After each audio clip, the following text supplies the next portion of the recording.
Thanks, David. Again, thank you very much for coming. Thank you very much for visiting the Salmon Fishing Game Club and our Little Campbell Hatchery. We're very proud of this facility, and we'd certainly like to invite you to visit the hatchery if you have an opportunity today. We're not seeing many fish coming up. The weather hasn't been quite right yet, but you might get lucky and see some salmon in the traps.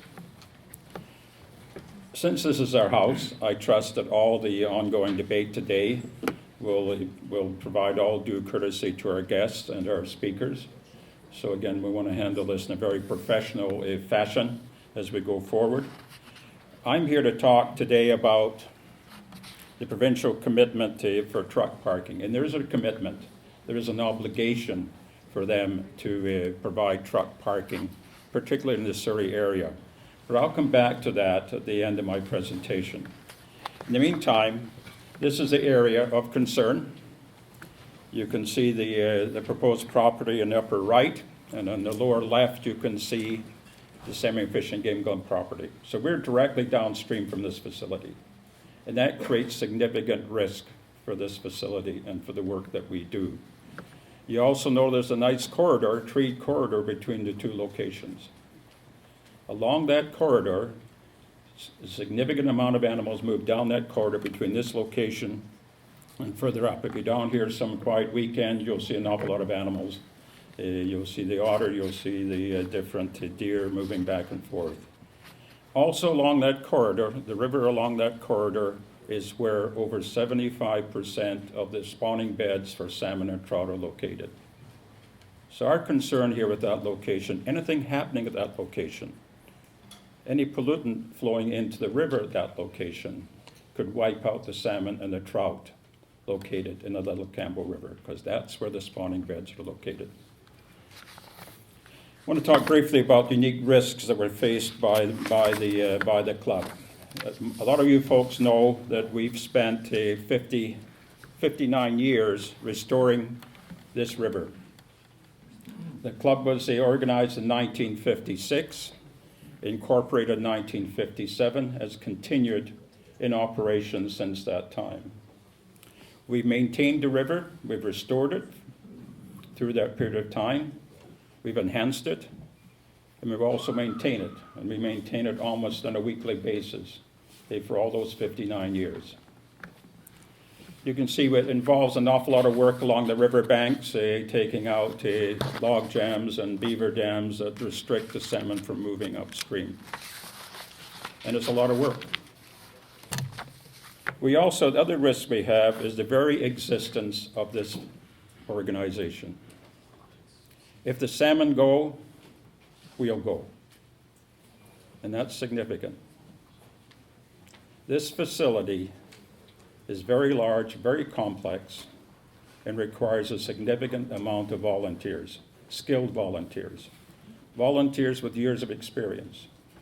If the salmon stop coming up this river, it takes one major spill, and if you're probably familiar with the salmon cycles, they spawn in the river, usually live in the river for a year, go to the sea for 2, then come back.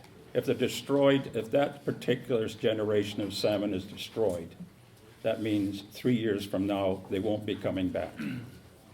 What do we do? What do the volunteers do, sitting around for a year with nothing to do? No fish to manage, no eggs to take, no fish to raise. Significant issue for us. The step then is, if we lose our volunteers, we lose this club. We cannot function here without the dedication of a large number of volunteers. If they go, they're gone. We could not maintain this facility. This is an expensive facility to run, a very, very expensive facility to run. And it's been here for some time. We built this hatchery in 1983, the first all-volunteer hatchery in the province. It has been visited by 3 ministers of fisheries through the years. So it is a very significant facility. All the roads, bridges, and the buildings in this property were built by club volunteers.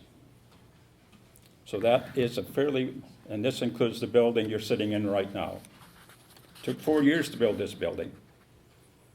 but it took them a long time, but they built it. Hatchery, the roads, the main bridges, the trail bridges were all built by volunteers.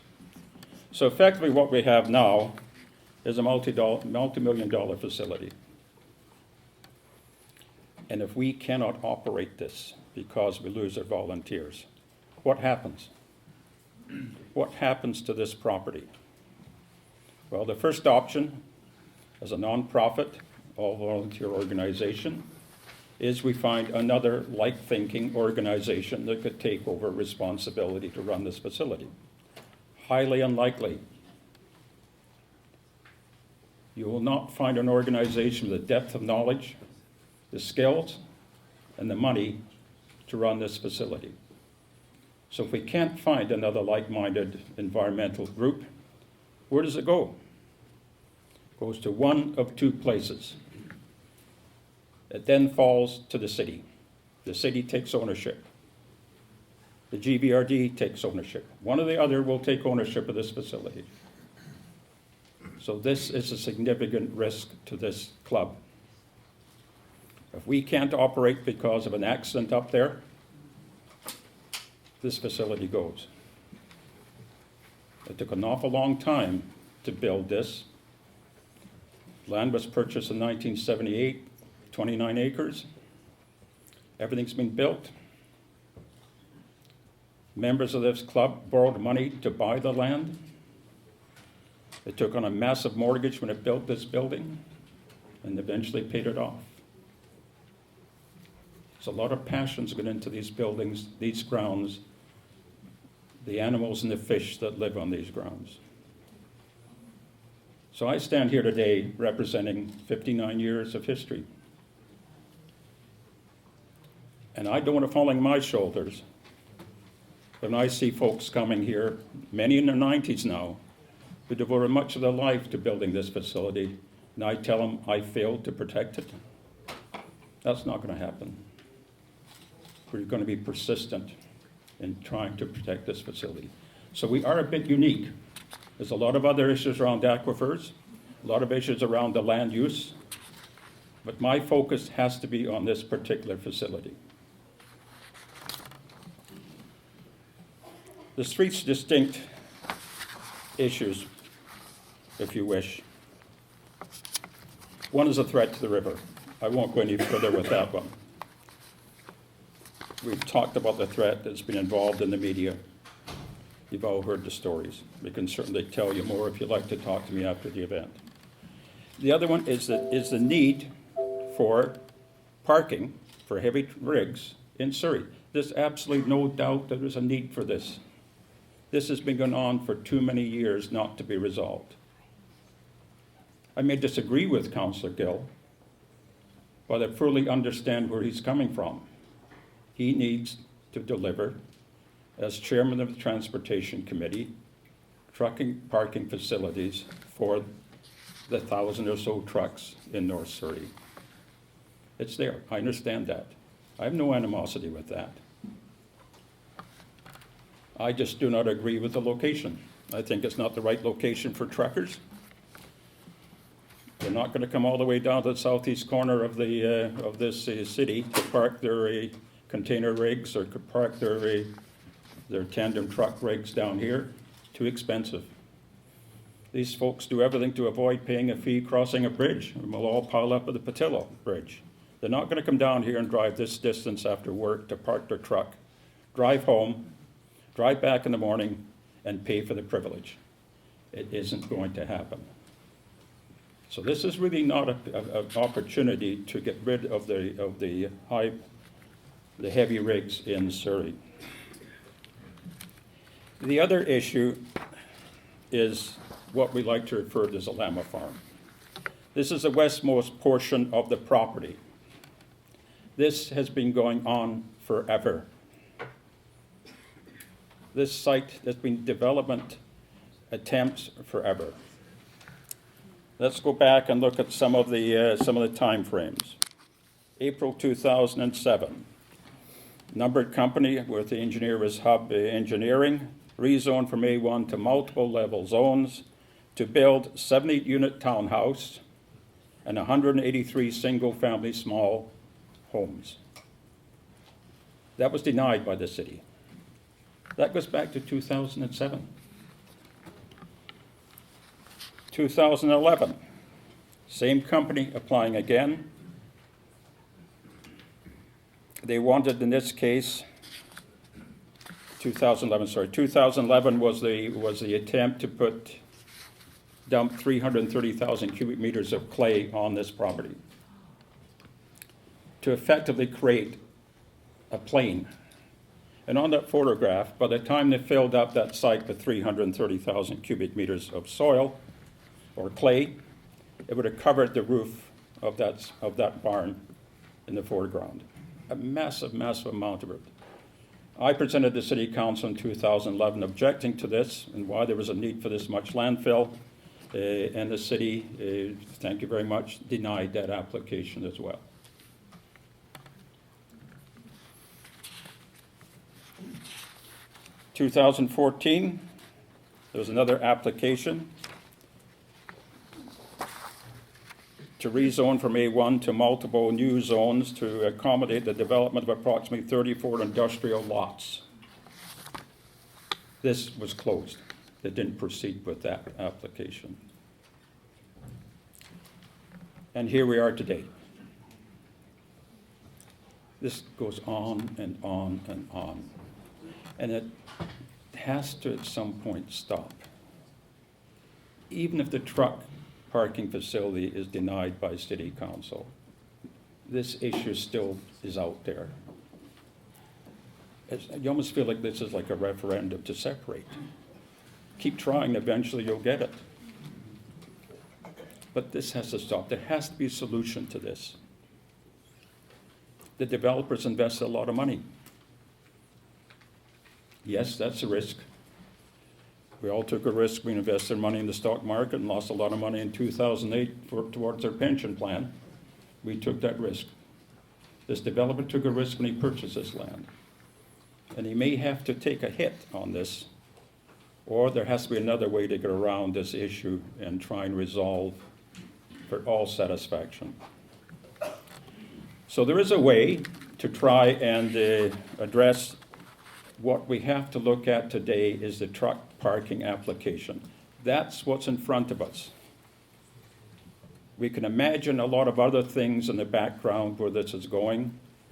We hear rumors, we hear comments, and Dave alluded to those before I spoke. This just doesn't make sense, but this is what we have to fight. This is what we have to go up against, is the feasibility of putting 1,000 or 700 trucks on this piece of property on the banks of a river. Doesn't make any sense economically. I don't think it would generate enough revenue to satisfy the developers. But that's what we have to aim for. That's what we have to fight here. Until maybe the dust settles and maybe there's something else that really comes out of this. But right now, that's what we have to fight. So I see the best way to fight that is to engage the province, to engage the Minister of Transportation and Infrastructure. And this comes as a result of the BC 10-year transportation plan. This was announced in March of this year. And that was to solve a number of issues associated with transportation within the province. Specifically, item number 6 of 12 items is dealing with the delivery of a provincial trucking strategy. The 4th bullet point on that one talks about they will work under this policy, this new plan, work with industry to identify priority locations for new and expanded parking and other truck-related facilities. Also, item number 12 was to invest $6 million over the next 3 years to conserve habitat and improve fish and wildlife protection. So within this 10-year provincial 10-year plan, there should be a solution to this. The province should be able to stand up and say, we'll come up with a truck parking facility. The minister, Todd Stone, in early March, before he made this announcement and later in the month, stated in a CBC interview that he was prepared to deliver 2 truck parking facilities in Surrey. I've also known that was discussed at different political levels within this city and the province. So commitment has been made, but it seems to have disappeared.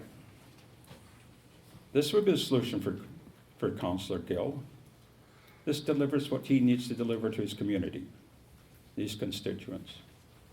It gives them the truck parking facility at no cost to the city. Why are we dealing with a private sector group to deliver something like that, with all the animosity and concern and issues that raises? Now, I've been working, start some initial discussions within the provincial MLAs to see if we can resolve this. And there is an interest. And I'm not sure if one of the MLAs is here today, but we have had discussions on this. We have looked at the promise laid out by the minister to try and resolve the parking problem. Discussions are taking place. So we're hoping over the next few weeks, well, that should be more than 4 weeks. Nobody's going to work at Christmas. But what we really need to do here is, in keeping with the 10-year transportation plan for the city or for the province, we must engage the province to provide a heavy truck parking facility in Surrey that will better meet the needs of the city and protect the environment. So that opportunity is there. The policy's in place. The willingness is there. We need to get the city and the province moving together quickly to address this issue. It doesn't take away the problem with that location, for the developers, they desire to do something in that location, but we can't resolve all the issues at one time. We have to go after them one at a time, but we can't do one in isolation from the other. I don't want to be standing here 3 years from now and presenting to you, the public, or to City Council again about another new development application. We've got to try and resolve this. Is there something that could be done there that wouldn't upset the majority of people? Anyhow, thank you very much.